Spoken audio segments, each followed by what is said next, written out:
ফের হালিশহরে চিটফান্ড দুর্নীতি, আত্মঘাতী মালিক, টাকা উদ্ধারের দাবিতে হালিশহর থানায় দ্বারস্থ সাধারণ মানুষ।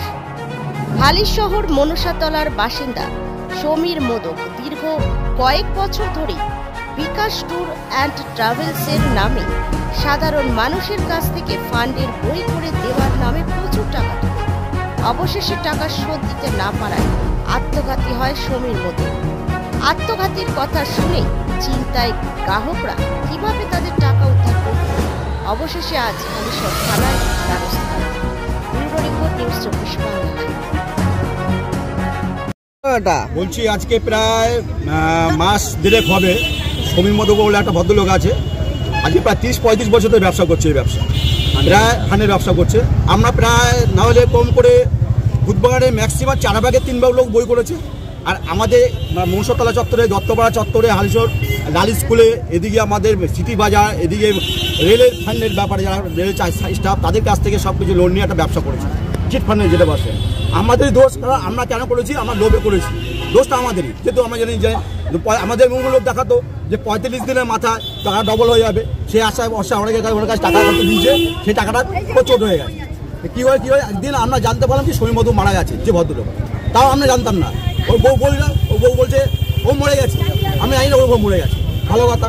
এইবার আমরা তো সব কষ্টের পয়সা টাকা আমরা সব কিছু গেলাম, সব মিলে একত্র হয়ে ওর বাড়িতে গেলাম। আমরা গিয়ে বললাম আমাদের টাকা যে টাকা জমেছে সেটা কবে দেওয়া হবে, কবে দেওয়া হবে। ও বউ আমাদের উপর টাচের বলছে, ওর কথা বলছে যে না টাকা পয়সা আমরা কিছু জানি না, হিসাব কিছু জানি না, ওর কাছ থেকে বুঝে না, ওর কাছ থেকে বুঝবো তো মারা গেছে। আমার তো তুমি যদি আর সমীর মোদক একটা কথা বলা যেত, আমি যদি না থাকি আমার বাড়িতে যাবি, আমার বউ দেবে টাকা, বউ ছেলে টাকা বেঁধে দেবে। এখন কি বলছে? এখন আমাদের কি হচ্ছে, আমাদের কালকে পরশু দিনকে আমাদের যে বাড়িটা, একটা বাড়িতে আমরা সবাই মিলে গেছিলাম, প্রথম বাড়িতে গেছিলাম। প্রথম বাড়ি থেকে আমরা একটা বাড়ি পাশের বাড়িতে আছে, পাশের বাড়িতে আমরা সবাই মিলে গেছিলাম। ওই বাড়িটা বিক্রি হয়েছে কিনা সেটা জানতে, যে ভদ্রলোক ভাড়া দেওয়া আছে ওই বাড়িতে, ভদ্রলোক যে বইনা আছে তাকে আমরা জিজ্ঞেস করেছিলাম যে তুমি কি ভাড়া থাকো না কিনেছো। তখন ভদ্রলোক বললো যে আমরা ভাড়া থাকি। ঠিক আছে, তখন ওর ছেলে গেছিল, বড় গেছিল, ও বললো ঠিক আছে। ওর ছেলে বললো স্বীকার করো এদিকে, দেখো এই বাড়িটা যদি বিক্রি না করে থাকে তাহলে আমরা এই বাড়িটা বেচে তোমাকে টাকা দেবো। তখন আমরা বললাম কি এই বাড়িটা বেচে কত টাকা তুমি দেবে? আমার প্রায় 1.5 কোটি টাকা লোন আছে তোমাদের কাছে, টাকা পাই আমরা 1.5 কোটি টাকা। তা তুমি এই টাকা এই বাড়িটা বেচে তোমার কত টাকা পাবা? ঠিক আছে, এ বলার পরে বলে এই টাকাটা বেচে যদি যখন পাবো তখন দেবো। ওই কথা বললে তো হবে না। মানে কতটা চিন্তার মধ্যে রয়েছেন? বিশাল চিন্তা, রাতে ঘুম হচ্ছে না আমাদের। এই ভদ্র মহিলা একটা ভিক্ষারী মানুষ, একটা করে ভিক্ষা করে প্রত্যেক বাড়িতে, লোকের বাড়িতে ভিক্ষা করতো। আমার বাড়িতে এসছে পরশু দিনকে, তাই কথা আমার বাড়িতে ভিক্ষা করতে এসছে। আমার ছেলে ভিক্ষা পয়সা দিয়েছিল একটা, বলছি লাঠি ভর দিয়ে এসছে। ভদ্রমহিলা বলছে বাবা কি বলবো, আমি বিশ্বাস করে তাকে টাকা করতে দিয়েছিলাম।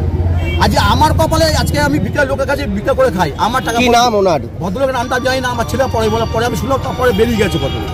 যদি বলেন তার সাথে আমি জবাব করতে পারি। সমীর মোদক, তার নাম সমীর মোদক। কোথায় বাড়ি? বাড়ি আমার বাড়ি থেকে 3টে বাড়ি পড়ে। আপনিও কি করেছিলেন? আমিও করেছি। আমি প্রায় 16,000 টাকার মতো পাবো। তার আগে আমার 84,000 টাকাটা ইয়ে হয়েছিল। দেখুন ঘটনা বলছি, আমার 84,000 টাকা ম্যাচুরিটি হয়েছে। সে সমীর মোদক আমাকে একদিন, আমাকে একটা দোকান আছে ভূতবাগানে, আমাকে ডাকলো, দেখ বলে বাবা শোন, বলে কি বল, বলছি এক কাজ কর, 84,000 টাকাটা ভাঙিস না, টাকাটা ভাঙিস না, এই টাকাটা 45 দিনের মধ্যে ডবল হবে।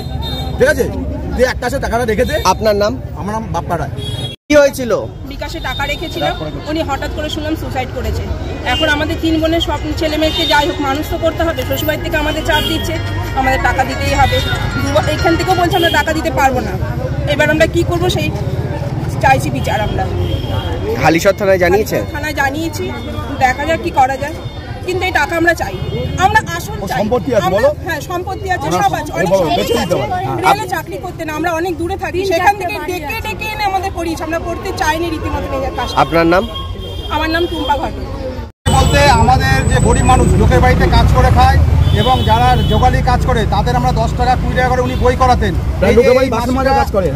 এই মাসিটা দেখো, ইনিও প্রায় 60,000 টাকা ওনার কাছে ফিক্স আছে। আমরা চাইছি যাতে এনাদের টাকাগুলো ফিরিয়ে দেওয়া হোক। আর ওই যে ছেলেটা আর বউটা না, কয়েকদিন আগে ওনাদের বাগমারি যে ফ্ল্যাট আছে ওইখানে ওরা 2 নম্বরই ব্যবসা করতো মেয়ে। কে করিয়েছিল এগুলো আপনাদের? হ্যাঁ আমাদের করেছিল বলে যে লোক। উনি কোথায়? উনি এখন সুসাইড করেছেন, মারা গেছেন। আর উনি এমন চালাক লোক যে নিজের সব কিছু সব বইয়ের নামে সম্পত্তি সব করে দিয়ে কতটা অনেক ক্ষেত্রে আমাদের আপনারা ঘুরে গেছে। আমাদের থেকে মেন কথা যে বয়স্ক মানুষগুলো দেখে তাদের টাকা পয়সা আপনার নাম?